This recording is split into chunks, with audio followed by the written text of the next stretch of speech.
This is Mark, and welcome back to Candle Shore.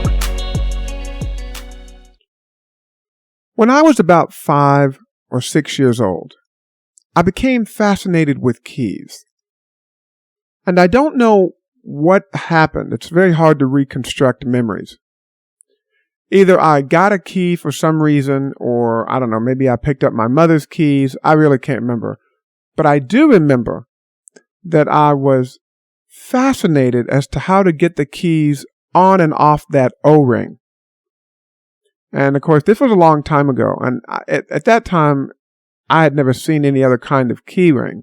You know, they have all kinds now, and maybe even then, you know, they have the kind you can use your thumb to push the ring or the connector, and you can slide the key off. But this was the traditional O-ring. And I remember becoming fixated on how to get the keys off and on that ring, and I could not figure it out. And I remember my mother either wanted to add or remove a key, and she said, well, we'll just have to wait until your uncle comes over and whatever, and he'll do it. And I really wanted to do it for her, but I couldn't. It looked like, it just looked like magic how to get that thing off and on. I couldn't figure it out. I spent hours and hours and hours.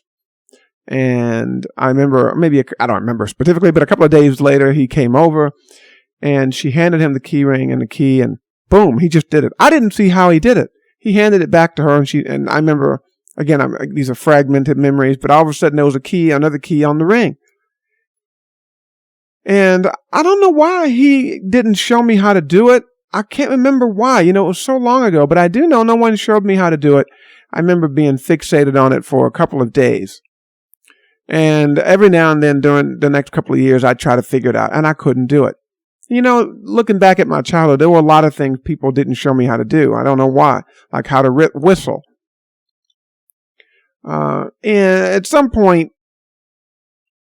it sounds crazy when I tell you about it, but in all honesty, at some point, either I got somebody to do it or something. I never did figure it out on my own. But anyway, so let's fast forward 10 years.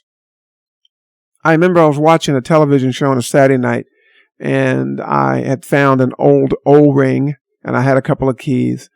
And for whatever reason, I remember I was watching Fantasy Island, which will tell you how old I am, the original Fantasy Island, on a Saturday night. And I figured it out, how to put the key on the O-ring. But it was, and there was nobody else there with me when it happened. I was in a room by myself, and I remember wanting to run and tell somebody, guess what? But even then I realized that no one would care. It wasn't that big of a deal. It was only a big deal to me. And again, I cannot remember why I couldn't get anybody to show me how to do it. I remember asking my uncles or somebody how to do it, but I don't remember anybody telling me how. It may have been because it was too difficult, or maybe they were in a hurry, or maybe, I don't know. There's so many things you discover. But it was one of the great mysteries of my childhood for a very long time, is how to put keys on an O-ring and take them off. How does that relate to today's topic? Because, and like I said, there are a lot of things about my childhood that were kind of a mystery that I never really figured out. Another one was, the Polaroid. I thought when you take a picture and that little piece of film would come out, the picture would come out blank, and you just sit there and watch it, and all of a sudden it would just start to magically appear. That just blew my mind. Even now, some things like that really I find are magical. But back then it was even more so. And like whistling, I'm a pretty good whistler, but the one thing I never learned to do was to take two fingers and put them in my mouth and make that really, really loud whistle. People can do that. I never learned to do it. No one taught me how to whistle at all. I had to teach myself. And maybe, I don't know what it is, but there weren't many mentors for me in that kind of stuff. Maybe it's kind of hard to believe, but it's true. But getting back, so there are things that I will just never understand. But the O-ring and the key, I did. So in the news media, and I'm not going to mention any names, but I'm just going to, at the time of this recording, you may have read about or listened to on the news about a 12-year-old girl who, as a result of cyberbullying, that means of harsh words that took place on Twitter and Facebook, as a result of that, she got on top of a warehouse and jumped off and killed herself.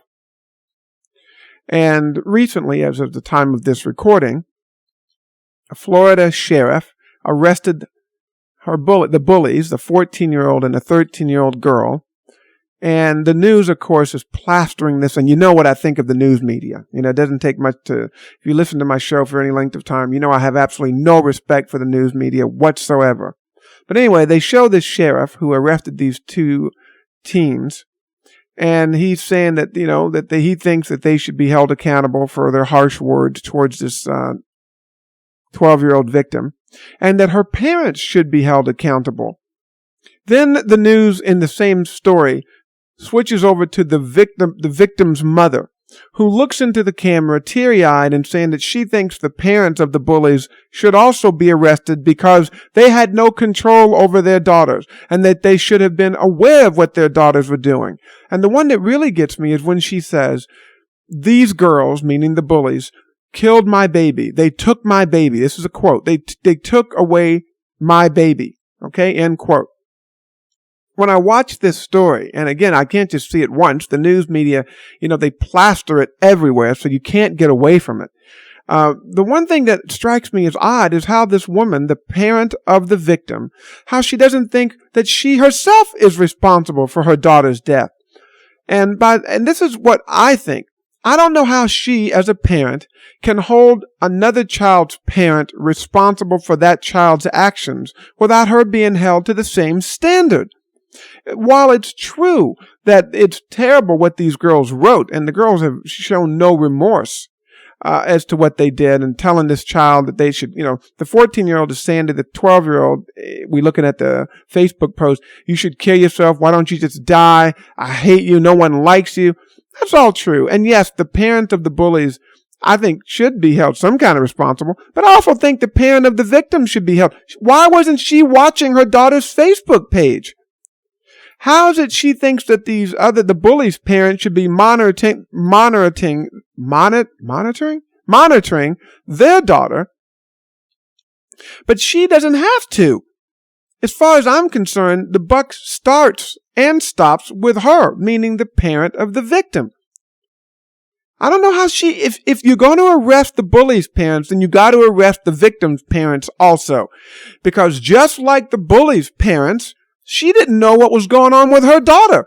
The only one I feel really sorry for here is the daughter, is the victim, the one who killed herself. Because clearly she didn't feel she could turn to her parents and say, "This is what's happening." Her parents clearly didn't know what was going on her Facebook page.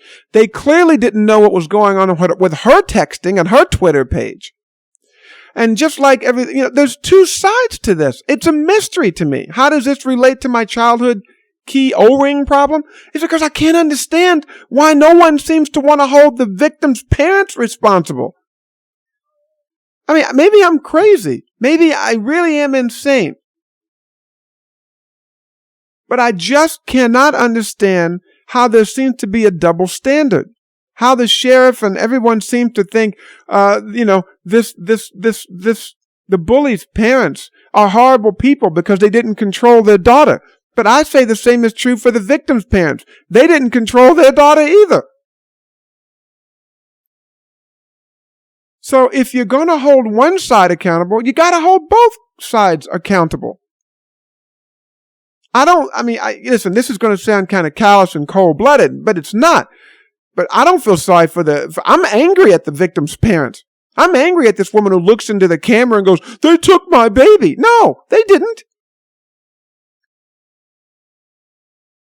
We're talking about a war of words here. These were just words. I'm thinking about what real bullying. I was bullied as a child at some point. Believe me. I know what bullying is. I'm sure there are a lot of you in my generation who know what real bullying is. I'll tell you what bullying is when you have your clothes bleached, or when kids hit you, or when the teachers are complicit when they know about these things. This is what happened to me. Or you have slurs written everywhere when you go into your room or back to your bedroom, or you have your stuff stolen. I mean, there are some true bullies. But and maybe I'm just a dinosaur from an old age, an era gone by. Perhaps that's the case. But there's an old saying when I grew up, sticks and stones may break my bones, but words will never hurt me. Whatever happened to that? If we move into a world now where if somebody says something and it causes someone else to do something, the first person can be held accountable, it's kind of scary. We're kind of moving into 1984, aren't we? You know, the book 1984 by George Orwell? I think, no, he's not the one who did that, is he? Was that Brave New World? I get the authors confused. I don't know. Forget that. Forget the author. I don't know who did 84. I think it was, but I could be wrong. But I don't want to move into a world of Big Brother here. I really don't. I'm not saying that these girls, the 14-year-old and the 13-year-old, are some kind of saints. You know, but people can write whatever they want. I keep thinking that the 12-year-old didn't, you know, if I were a parent of a child who killed themselves, the first person I would be blaming would be me. Because at some point I lost touch with my child. My child did not feel that she or he could come to me and say, hey, Dad, you know what? This is happening. What do I do? First off, I wouldn't have a child with an unmonitored Facebook or any kind of social media page. That's one. Two, I don't know if I don't know if my child at 12 years old would have a cell phone that I didn't keep complete control over. And yet, again, the media, in its unimpartial, unbalanced, right, the way they do now, they only tell one side of the story. I would love to hear somebody at CBS, NBC, MSNBC, ABC, anybody say, hey, I'm sorry what happened to you and what happened to your daughter, but where were you when this stuff was going on? So as far as the Florida sheriff is concerned, if he's going to arrest, or if anybody's going to arrest these bullies' parents, they damn sure better arrest the victims' parents too. If you're going to hold one side accountable, you got to hold both sides accountable. And if you're not going to hold one side accountable, you can't hold the other side accountable. I mean, I know I'm beating a dead horse, but I get so angry. I don't feel any empathy for this woman at all, this parent of the victim. I don't. I can say, where the heck, you cry now? Where were you when your daughter needed you? She's dead now. It's too late to cry. Where were you when your daughter needed help?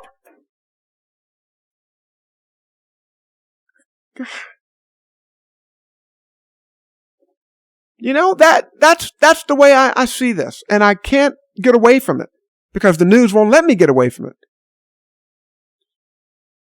So, you know, please hold yourself accountable. When you see these things on the TV or read them in the paper, you know, instead of always blaming somebody else for your problems, I'm talking to the parents. I keep going back in time to this story years and years ago, and I may have even talked about it on the show. There was a woman who fell asleep while she was watching her two five-year-old daughters. The kids get outside of the house because the door was unlocked. They walk onto a train track and the train hits them. Who do you think gets blamed? Who do you think the media blamed? Who do you think? Of course, the train.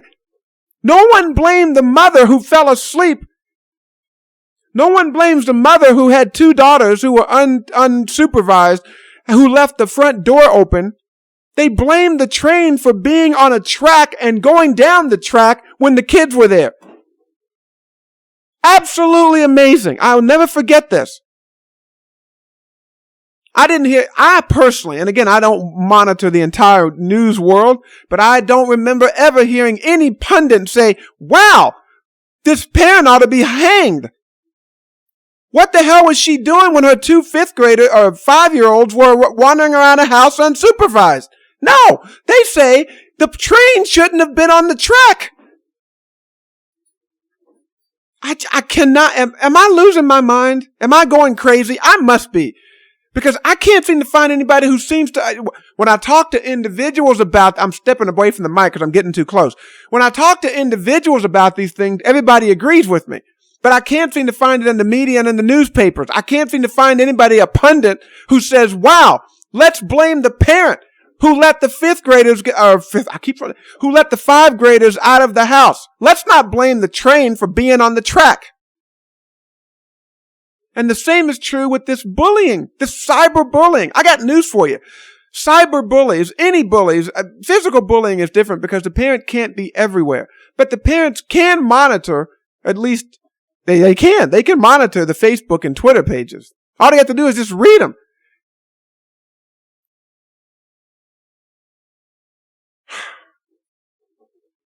Anyway, there's two sides to the story. There's always two sides. And somehow people always want to look to the other side. That's all anyone wants to do these days. And as far as the news media is concerned, I don't see anybody saying the buck starts and stops with me. Look at yourself, please. Parents, all you parents, look at yourselves before you start looking at other parents and how the other parent failed. Look at your own personal failure. Watch your children. I was walking down the street. I mean this. This is a true story. Within the last week, this little girl ran right out in front of me across the street. Her parent had lost control of her. Now, whose fault? If she had gotten hit by a car, whose fault would it be? Of course, she'd blame the car for being on the road. And I looked at her. I said, "You need to watch your daughter." I said, I was so upset. Of course, you can't say anything to anybody because after all, that wouldn't be nice either. We live in, they're going to let you know what? We're in the twilight zone. Use some common sense. Look at yourself before you look at other people. Find out what you did wrong first, and then look at somebody else. And you will find that most of the time, most of us could stop these mistakes before they happen. If this woman, the mother of the 12-year-old, had been monitoring her daughter's web page or Facebook page and Twitter pages, she would have seen this bullying, and then she could have taken some preventative steps. It's easy to say, yeah, well, if you'd been watching your daughter, this is the victim now, the victim's parents saying, well, the bully's parents should have been watching their daughters. Yeah, okay, fine. You can say that. But you know what? To anybody that has a brain stem, they're going to hold you equally accountable. I say more so, not just equally. I think more so because you're the one with the child that's being bullied. And I don't care how many laws they pass. You cannot outlaw. You're never going to stop bullying. What you can do is stop the effects of the bullying. You can do that. And cyberbullying to me is a joke. I mean, I don't mean a joke. I mean, clearly it's happening. But the only reason it's so effective is because children are feeling so alone that they can't go to their parents, and parents are so busy that they don't want to bother to look at their kids' pages. I really do hold in this situation, I hold the parents responsible. Again, this child that was ran out in the road in front of me the other day, should have been holding her parents' hand so she couldn't have gotten away. And I'm glad nothing happened to her. But just because bad things happen doesn't always mean it's somebody else's fault. That's really what I'm saying. Let me just leave it at that. Okay, remember to make a joyful noise. Please look at yourself before you look at other people, okay? And I will see you back here soon. Take care.